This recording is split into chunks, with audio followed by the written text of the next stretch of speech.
Hi అండి, అందరూ ఎలా ఉన్నారు? ఈరోజు నేను జొన్న పొట్ల రెసిపీ చెప్తున్నానండి. అదేనండి మొక్కజొన్నలు.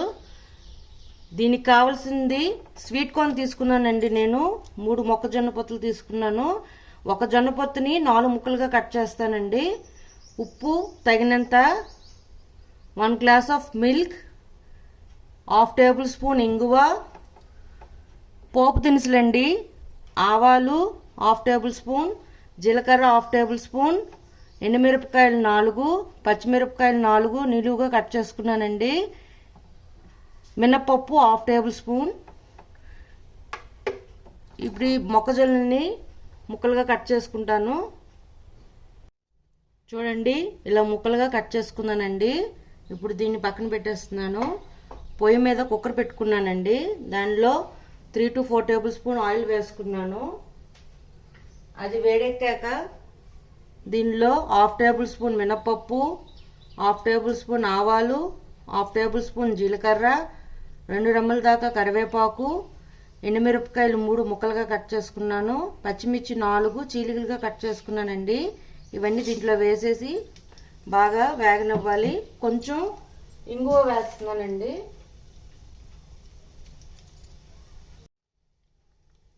కొంచెం ఇంగువ వేస్తున్నాను. ఇవన్నీ బాగా వేగాక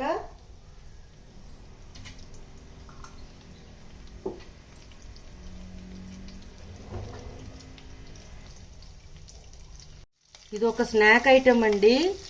ఇది వర్షాకాలం, చలికాలం చాలా బాగుంటుంది. ఇవాళ వర్షం ఇక్కడ పడుతుందండి. 2 days అయింది. ఈ క్లైమేట్ బాగా చల్లగా ఉంది. ఈ వెదర్లో ఈ మొక్కజొన్నలు తింటే చాలా బాగుంటాయి.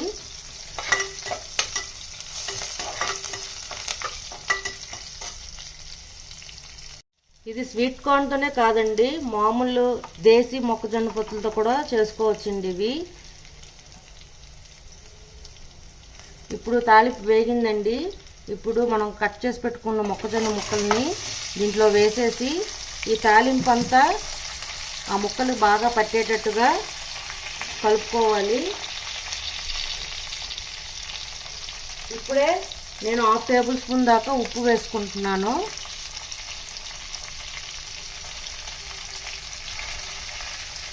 ఉప్పు ఎక్కువ పట్టదండి దీనికి. 1/2 టేబుల్ స్పూన్ ఉప్పు చాలు దీనికి. చూడండి, ఇలా కలపడానికి అవ్వదు కాబట్టి ఇలా కలుపుకోవాలండి. ఈ ముక్కలన్నిటికీ తాలింపు బాగా పట్టిందండి. ఇప్పుడు నేను దీంట్లో 1 గ్లాస్ ఆఫ్ మిల్క్ వేసుకుంటున్నానండి. మరిగించే పాలు కానీ చల్లటి పాలు కానీ ఏదైనా వేసుకోవచ్చు.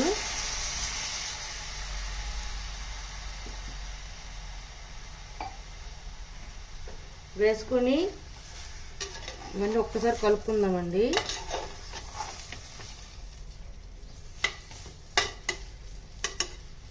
ఒక 5 minutes తర్వాత దీన్ని మూత పెట్టి విజిల్ తీసుకోవాలండి. 4 to 5 విజిల్స్.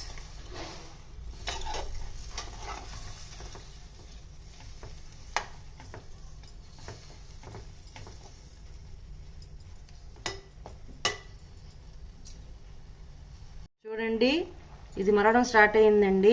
ఇప్పుడు మూత పెట్టేస్తాను. 4 to 5 విజిల్స్ తీసుకుందాం. ఉప్పు వేసాం కదా, పాలు కూడా వేసాం కదా, అది విరిగిపోతుంది.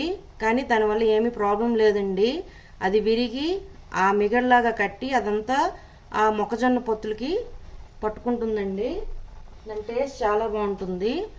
ఇప్పుడు కుక్కర్ మూత పెట్టేసి 5 విజిల్స్ తీసుకుందాం. చూడండి, కుక్కర్ చల్లారిపోయింది. ఇప్పుడు చూసుకుందాం. చూడండి, చాలా బాగా పట్టింది. చూడండి, ఈ పాలు అన్నీ.